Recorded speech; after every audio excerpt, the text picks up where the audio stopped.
My name is Ash Hayhurst. I'm going to be talking about the Queer Funeral Guide, but more specifically about planning funerals for queer people rather than just an overview of the guide. I did do a webinar, I think it was last year, which is available for you guys to watch if you want to have more of an in-depth view about the guide that I wrote. So as I said, my name is Ash Hayhurst. My pronouns are he, him. I'm a trans man. I am also a trans inclusion trainer. I have co-founded the Queer Death Network, which is a new network for queer professionals working in death, dying, and bereavement care, for us to help support each other and kind of like sort of help to kind of skills share and resource share around the work that we do. I'm the author of the Queer Funeral Guide, which is also known as Making Informed Choices When Planning a Funeral, a guide for queer people. I also lead a project by the Gender Identity Research Education Society, and it's the Being Ready project, which is about trans and gender diverse people's experiences of death, dying, and bereavement care. I developed a training program for professionals, which we did a number of sessions last year, and we're doing a couple of sessions towards the end of this year.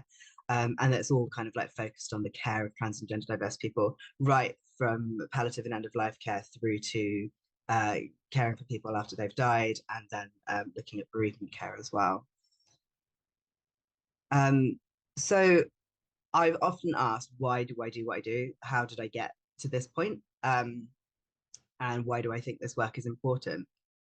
So back in 2018, I was in a position where I'd had a long illness and was looking to get back into work. I'd done some volunteering and I was thinking, what can I do? I didn't want to go back to teaching. I didn't want to do music as much as I love it. It's what I studied at uni. And I thought this is an opportunity to do something new. So I was exploring working in funerals, and I got a job as a funeral arranger in a funeral directors in London. And while I was there, we did a bit of training around sort of like the laws around death and dying. And I kept asking questions about what would happen to trans people. So I was like, what happens if somebody doesn't have a gender recognition certificate? Can they still have their death certificate affirming them in their name and gender?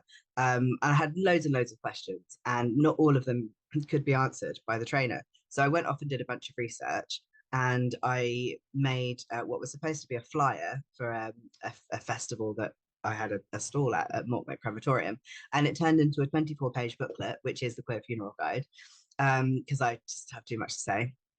And that's available. It's for free. It's a PDF download that anyone can use. Just at www.queerfuneralguide.co.uk. You'll get a link at the end. And but after I wrote that guide, I sort of like I put it online, didn't expect much to happen. I thought it would just sit there on the internet for a bit. But people as far away as like Canada and the US, they use that guide, they give it to their clients, they are sort of like using it as a way to show people how you can care for LGBTQ people. And some of the sort of like rights and responsibilities that we all have. So through that work, I was then asked to get involved in the Gender Identity Research Education Society, because they were starting a new project based around funeral care for trans people. And the work that I've done on that project, which I ended up leading, resulted in the Being Ready training, which I co-delivered with Angie McLachlan, who is a retired embalmer and death care specialist. Angie creates death dummies, so they're sort of like life-size, sort of like artistic replicas of people that do all sorts of things. They have smells and spills associated with them. Angie's amazing at giving really good quality death care education. So we delivered that training together. And I kind of like, along the way, I've delivered lots of talks and webinars and things like that.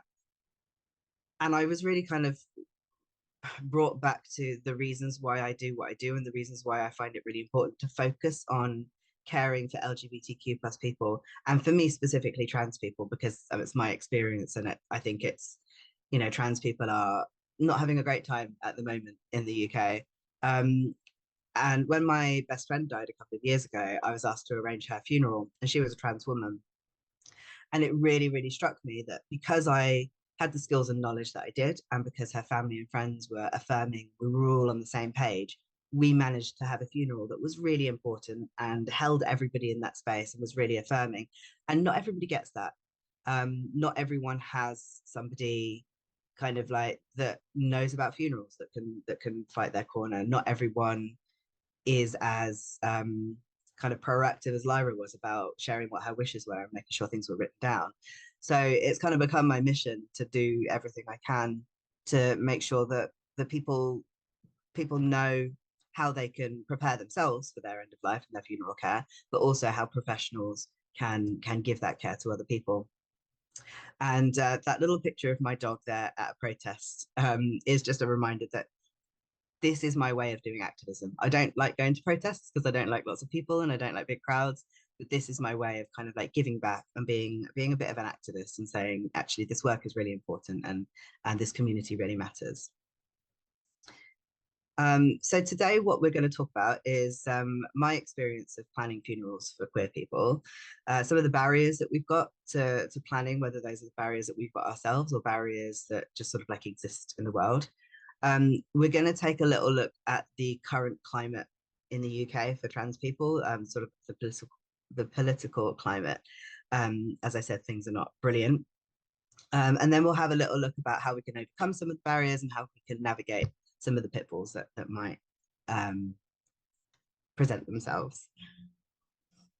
So I want to talk about my friend Lyra's funeral. So I don't talk very much about Lyra's funeral, and I haven't spoken very much about her death or my experience of planning her funeral until now, because it's taken a little while, because it was, you know, she was my best friend.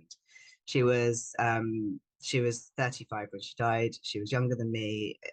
It was awful. She had a very long illness with cancer, and by the time we realized that there was nothing that the doctors could do, we sort of had to prepare ourselves that actually this was it. She was going to die.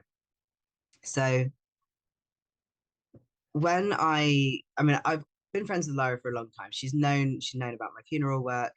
She always had like a healthy fascination with the death and dying process. She's a scientist. She was really keen on the idea of sort of like being composted with mushrooms. Unfortunately, when she died, the mushroom coffin, the loop mushroom coffin, was not available yet. Otherwise, we would absolutely have had that. Um, so she was always very clear when she got her diagnosis that she was like, no, I'm going to write everything down. I'm going to write a will. I need to make sure everybody knows what I want. And she knew that as a trans woman, it was really important for her to write down things like the name that she wanted on her death certificate, the name that she should be called at during her funeral. And she had sort of like a range of experiences of palliative and end of life care, where some staff were really affirming and really lovely and absolutely brilliant, and there were other staff that were not so great. And she had a lot of experiences where she would have to go into A&E because she had infections from the chemo and things like that. And she would have to be really encouraged to go to hospital because she had had bad experiences where she'd gone into A&E, and then there's that conversation of, oh, you're a trans woman, where do we put you? What ward do we put you on? And this is things that no one should have to go through. But it was one of the things where she didn't want to engage with that process because it was just awful to have your entire identity come into question, and you know, this big barrier kind of come up when actually what she needed was antibiotics and to not get sepsis. So there were a couple of times where she delayed that care so much that she did get sepsis and end up in the ICU. A couple of times she nearly died because of that. So like it, those were sort of like some of the experiences that made life as a patient very difficult for her. And when it came to her sort of like in her last weeks of life, she was in hospital anyway, and she was told that she was actively dying. And I went in to visit her, and she told me, she said, Ash, by the way, you're in my will, the person that's organizing my funeral. I was like, why didn't you tell me this sooner? Like, I could have done with this information a year ago. So we sat down and we had a really long conversation. And I asked her if I could record that conversation, record the audio, because I knew I wouldn't remember everything she said, and I didn't want to sit there with a notepad and write everything down. And she said, yeah, that was fine. So I did an audio recording of this long chat that we had about what she would want for her funeral and the things that were really important to her. And because I, had the role that I have, I was able to ask her things like, what do you want to go on the coffin plate of your coffin? Or, sort of things like, what kind of language would you like used in your funeral ceremony? What do you want to do about people who have got memories of you from before you transitioned? So we were able to have a really, really good in-depth chat about how she would feel also about things like if somebody didn't want to affirm her. And she was able to tell me what was important, what was non-negotiable, and the things where she kind of said, actually, I can understand how if somebody wants to remember, me as a child before I transition, that's an important part of the grieving process. And I think they should be allowed to do that.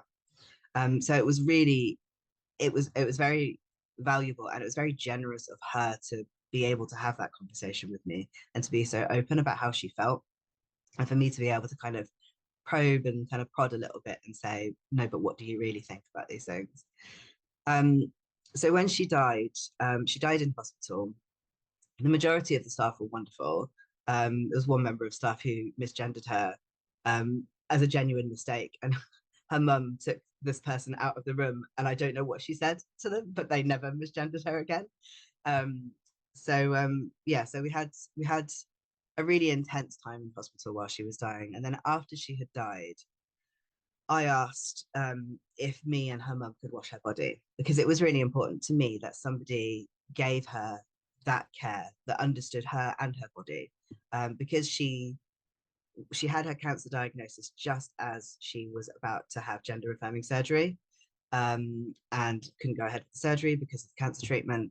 So it was important to me that somebody that understood her and her body was there, kind of like giving that care.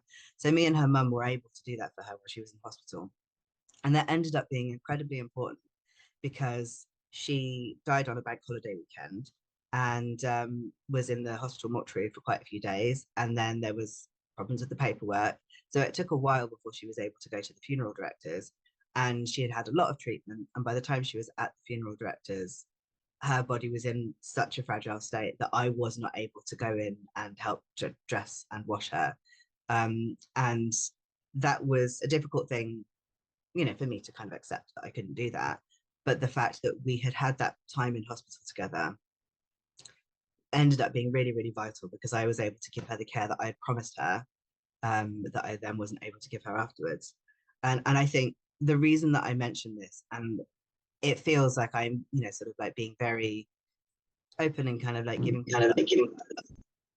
about her about her experience. But the reason that I do that is because, I mean, for everybody, it's important that they have sensitive, gentle care from the people that support them and love them.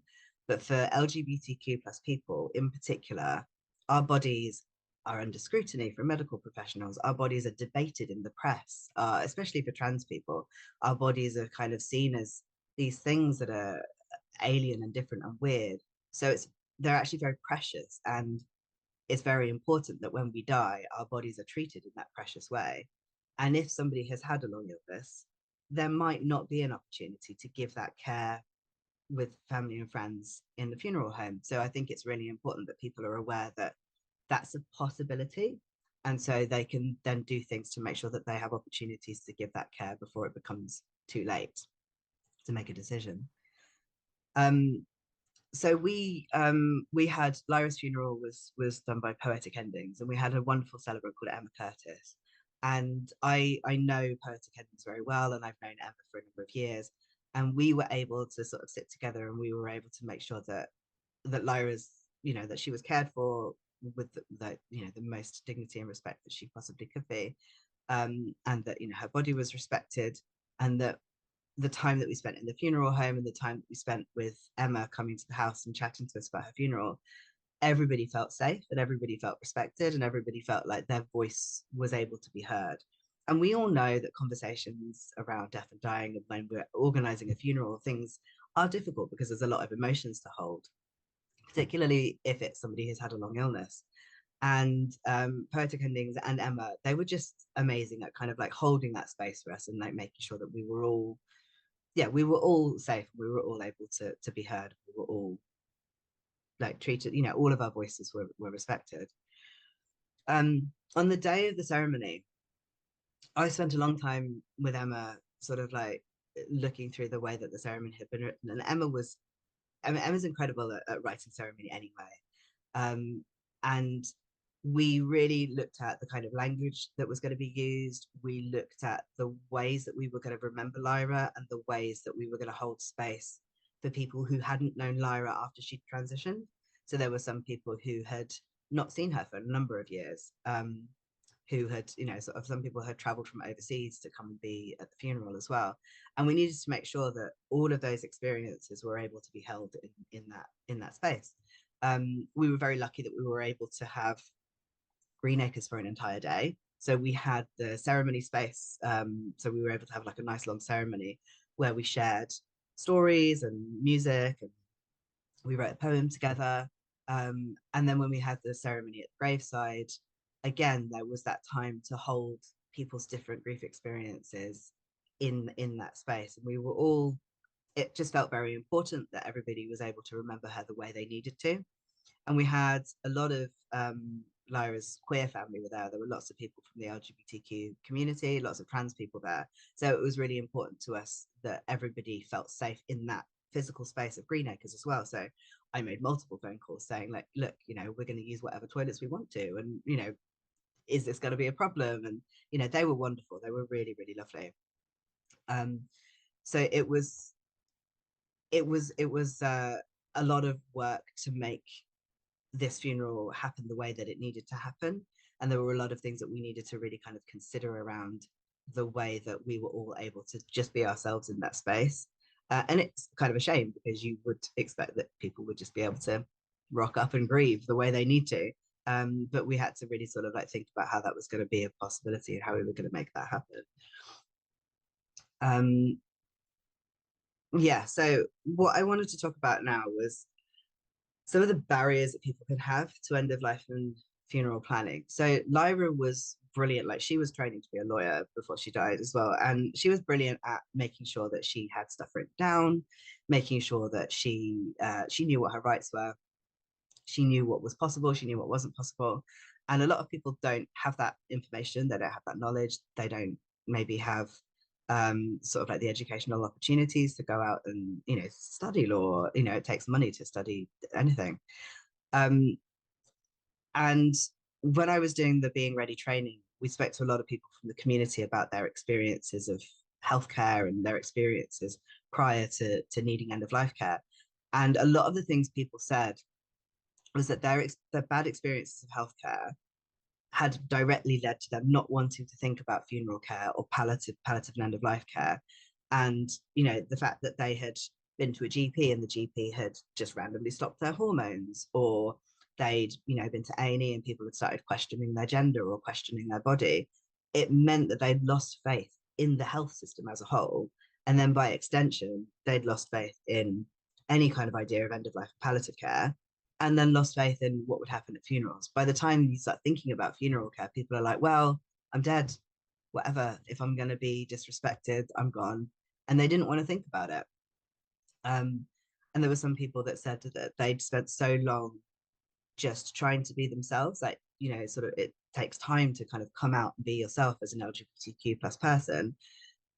And they just started living their life the way they wanted to live it. And they didn't want to think about dying or death or what would happen, because they'd fought for so long to just be themselves. And there were other people who were just like, so it feels like too big a thing to think about. And I just can't engage with thinking about any of this whatsoever. I've got some statistics here as well, which I think really help to focus people on what is happening and kind of like why it's happening. So 31% of cisgender, so that's people who identify with the sex they were assigned at birth, so like the majority of the population is cisgender. 31% of cisgender, lesbian, gay, and bisexual people had thought about taking their own life in the last year. And this is these figures, I've got the link at the bottom. It's from the Hidden Figures survey done by the LGBT Foundation. So that's 31% of cis LGBT people. 46% of trans people had thought about taking their own life in the last year. That's a huge amount of people. 87% of nurses who have cared for a trans person felt that they were unprepared to deliver care. That is a huge number. And the reason for that is that trans healthcare is not written into any of the sort of healthcare education that there is. There's like a few little pockets of things that people can do as elective learning. And if someone's got a special interest in it, they'll go off and learn it for themselves. But 87% of nurses said that they didn't feel prepared to deliver care. And that tracked with the data that we found in the Being Ready project, where we had a huge amount of professionals who said that they didn't feel like they'd had any training, that they weren't prepared, and they just wouldn't know what to do if they had a trans person to look after. 23% of LGBT people, that's lesbian, gay, bisexual, and trans people, have at one time witnessed anti-LGBT remarks by healthcare staff. So if you're going into a healthcare situation and you're witnessing people say awful things about queer people, you're not going to want to go into that situation. You're not going to want to engage with those services. So like these are the things that mean that like even before you get to looking after someone who has died, they might have gone through all of these things and had these horrendous experiences, which means that by the time they get to you, they're already defensive, scared, worried, and traumatized because they've been through all of this. Yeah, so that's from the Hidden Figures report by the LGBT Foundation. I've got links at the end that everyone can have as well. So we've got all these barriers, but like, how do we overcome those barriers? So one of the big things, I think, like a lot of LGBTQIA plus people, I think we don't talk about death and dying in our community. We just don't do it. And I think that people need support to record their end of life and funeral wishes. And there are kind of, there's a few ways that you can do it. I think a lot of it needs to be that we need to normalize these conversations about death and dying in our community. So I think for all of you, like if you can look out for LGBT death cafes or any kind of like events that you've got in your local area, and just like tell people about them, like promote them in your networks, repost, reblog stuff on Instagram and LinkedIn, so that more people like know that these events are happening. There's in London, there's a queer death cafe that now happens regularly at Queer Circle, which is a venue in, I think it's in Greenwich. I might be wrong about that, but that happens regularly. There's Manchester have got an LGBTQ plus death cafe that happens regularly as well in person. In Sheffield, every year they have the Life, Loss and Death Festival, which is run by Compassionate Sheffield. And that's a fantastic sort of like during May every year, they have a series of events where they talk about death, dying and loss. And they always have an LGBTQ specific event. The last 2 years I've run the event for them, and it's amazing. Have fantastic conversations with people, and people come away from it feeling really sort of galvanized to sort of like start writing things down and start talking about stuff more. And in the top right hand corner over here, I've got like the front cover of the new Being Ready community journal, which is I'm still working on. It's not quite ready, but that's going to be a resource for the community to record their own end of life wishes and funeral plans. But it's also a resource book for like where they can get information, what their rights are, and sort of like a little bit of information about the law. So our communities, we do need access to good information about our rights in death, dying and bereavement care. There's not a lot of info out there. A lot of the info that is out there is a little bit vague because the laws keep changing and we get things like the Supreme Court judgment coming to sort of pop up out of nowhere and put a spanner in the works. So access to good information is really, really vital. And that information is always changing, which is why it's difficult sometimes. And we need service providers to demonstrate that they're trustworthy people. So the fact that Full Circle Funerals, this is the second one of these webinars I've done for you, you're demonstrating that, like we're actually reaching out. We want to hear from queer people. We want to do what we can to make sure that we are, sort of like able to care for people the way they need to be cared for. It's more than putting a rainbow flag in your window or going to Pride or sort of just saying you're an ally. You need to demonstrate that you are trustworthy and that we can be safe when we come to you when we need your help at difficult times. So the current climate in the UK for trans people is I mean, it's been bad for a while. Things since sort of like about 2018 have been steadily getting pretty terrible. But in April this year, some of you might have heard that there was a Supreme Court judgment, which there was a case which was an organisation called For Women Scotland took the Scottish ministers to court, and their problem was that Scottish ministers had trans women on all women parliamentary panels. But what For Women Scotland did is they took this case to court and they actually asked the question, what does the word sex in the Equality Act mean? And the court ruled that sex in the Equality Act means biological sex. So what happened as a result of that court judgment was that the Equality and Human Rights Commission has issued updated guidance. It's not statutory guidance. It is not law yet. It's in the consultation phase. The consultation is just closed, but they haven't sort of like taken a look at all of the answers yet. So it's not law, but the guidance that they've issued has stated that organizations and public services should not be letting trans women use women's toilets, trans men use men's toilets, trans women use women's hospital wards, trans men use men's, all of that. So that's what the guidance has been saying. It's caused absolute chaos. The guidance contradicts itself. It advises people to ask trans people if they've got a gender recognition certificate, which you shouldn't be doing. It advises receptionists to question people about their gender identity if they suspect that they're trans. It's really, really not good guidance. And there's a number of legal organizations that are kind of looking at how they can push back against that. But since this court judgment, the Human Rights Watch and the United Nations have both issued statements of concern about the reduction of trans people's rights in the UK. The Lemkin Institute for Genocide Prevention has issued a red flag alert about anti-trans and intersex rights in the UK, basically saying that this is the first few stages of genocide, as what's happening with the erasure of trans people in the UK.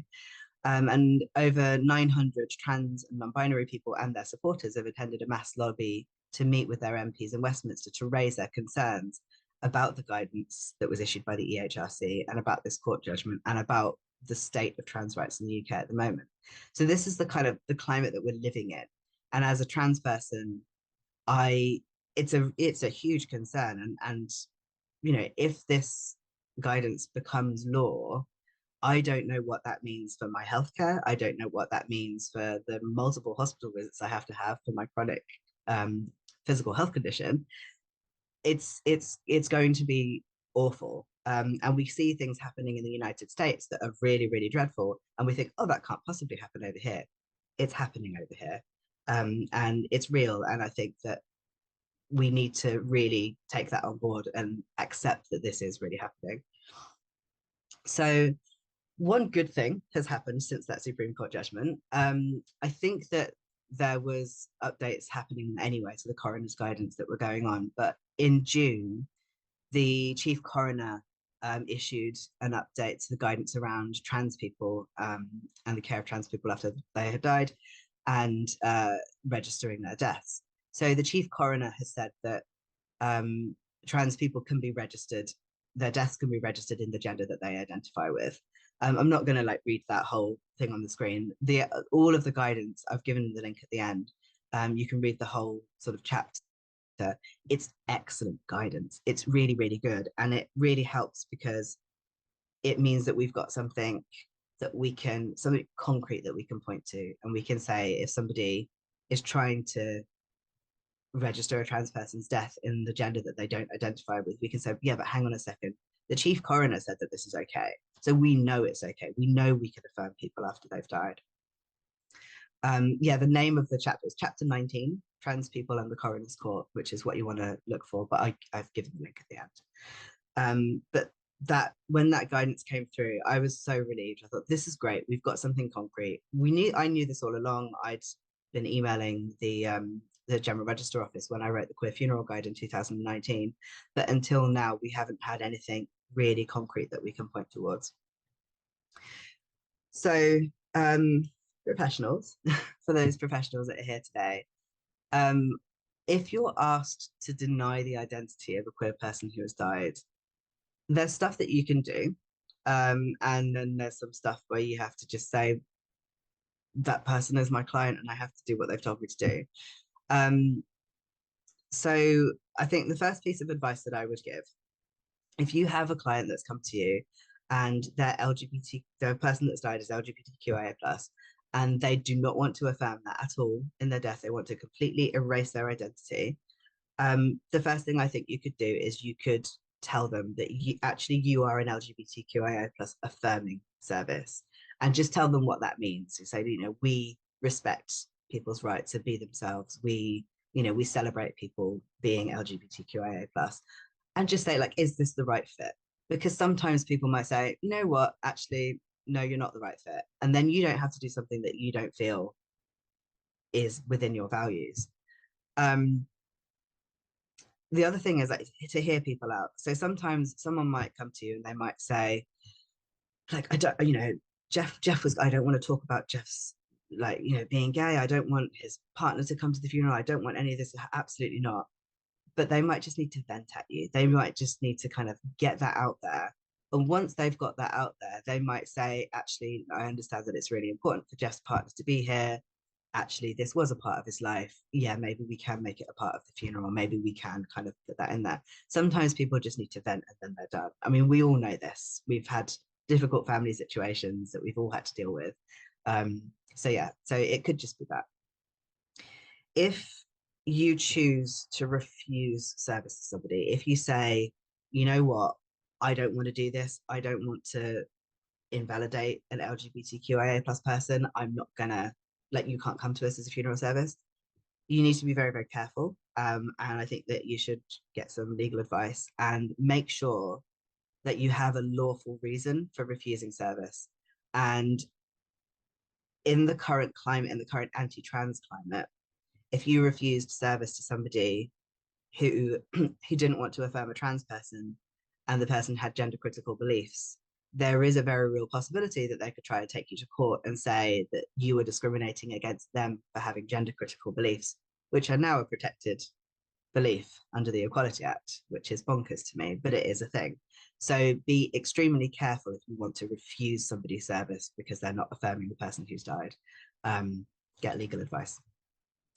Um, One thing you could do is you could suggest having multiple funerals, multiple chapel visits, multiple events so that everyone can say goodbye the way that they need to with their person that's died. I know that sometimes that would come with extra costs, particularly if you're wanting to have two funerals where the body's present. Um, for some people, that could, it might be fine. They might have the money to do that. But it is a solution that could work for some situations. If the client is trying to invalidate a trans person and they want to register their death and register that person as not being the gender that they were living as, you could remind them that when you go to register a death, you have to be giving information that's believed to be true at the time of death. So if you give false information, then they might be liable for prosecution for perjury. And sometimes that might help people to sort of, okay, maybe I might not like this, but that person's passport and bank accounts and everything were in, the name that they're living as. So it could be giving false information if they don't give information that's believed to be true at the time of death. And I think as well that if you suspect that somebody is trying to invalidate a trans person's lived experience, you could call the register office, you can have a chat with them, see what solutions they might have. I don't know what the protocol would be on getting a coroner involved, for example, because it's more about identity than it is about sort of the cause of death. But I think that having conversations with the other sort of professionals involved would potentially be a good thing to do. Do remember though that if you learn information about somebody's LGBTQIA plus identity in a professional capacity, disclosing that information to other parties without a good reason, you could be in breach of the law. So make sure that you're not just telling everyone, oh, we've got a trans person and this is their name, because that would be illegal. So I was having a think about what you could ask people who haven't when there's no instructions for funeral care. So I was thinking about, with Lyra when she died, we were really lucky. She told us what she wanted. She wrote down what she wanted. She wrote down that she wanted me to arrange her funeral. But sometimes you get people where they haven't written anything down. And we know that this community, we don't want to be thinking about our end of life and funeral care. So a lot of us won't have written anything down. So some of the things that you could ask very sensitively, if someone hasn't given any instructions for their funeral, you could ask about whether or not their queer identity was known about. So um, would they actually want that to be a part of their funeral? Because some people are very private. I know of people who have been to funerals and the person who died was intersex, but nobody knew that. And the person officiating the funeral just kept talking about it in the funeral service, and everybody was really shocked because it was information they didn't know, but it was also information that they felt that they shouldn't find out at a funeral. So have that conversation. Like, not everybody is out as being queer. Not everybody wants anyone to know. So find out if they would actually want that to be a part of the funeral. Confirm the name and pronouns that you should use. So what name and pronouns were they known by when they died? Like, even if they haven't changed their sort of like identity documents, haven't changed their bank account, even if they don't have a deed poll, they might have still been living under a different name and pronoun, and maybe that should be the one that's used in the service. Um, Finding out if there's anyone sort of like in the like friends and family that isn't affirming of that person's queer identity is a really important thing to do, because you need to make space for people who haven't got to grips with the fact that the person who's died might be LGBTQIA plus, and they should grieve as well. Like, it's really important that they are allowed to have their grief process. So finding out if somebody isn't affirming or if anybody doesn't know about their identity is a really good idea, because then you can think about how, like, is this something that's spoken about in the funeral? If it is, how is it spoken about in the funeral? Yeah, would it be a shock if people find out? Would it be a shock if people have to be really confronted by that? How do you hold space for sort of like two groups with very different experiences of the person who's died? Find out if there's any sort of memories or images of the person that they might not want shared. So with trans people, some trans people don't want anything about their life before they transitioned to be shared. Some people do. With Lyra, I asked her, I said, like, what about sort of photos of you as a child? And Lyra was like, yeah, that's totally fine, but I want to always be called Lyra, always with she, her pronouns, even if you're talking about me as a child. Or you can say when Lyra was a child, or, when, or maybe use they pronouns. But Lyra was very sort of specific about what was okay and what wasn't. Um, I asked my mum about this because I haven't written down my wishes, and she said, I don't know what I'd do. Like, I don't know whether or not, like, what would we talk about your life? Would we talk about when you were a little girl? What would we do? And I kind of don't know actually how I feel about it. And I think where I sit is mostly whatever works for my family or whatever they feel comfortable with would be okay with me. But some people have really strong feelings about not wanting sort of images of before they transitioned or memories of before they transitioned to be shared.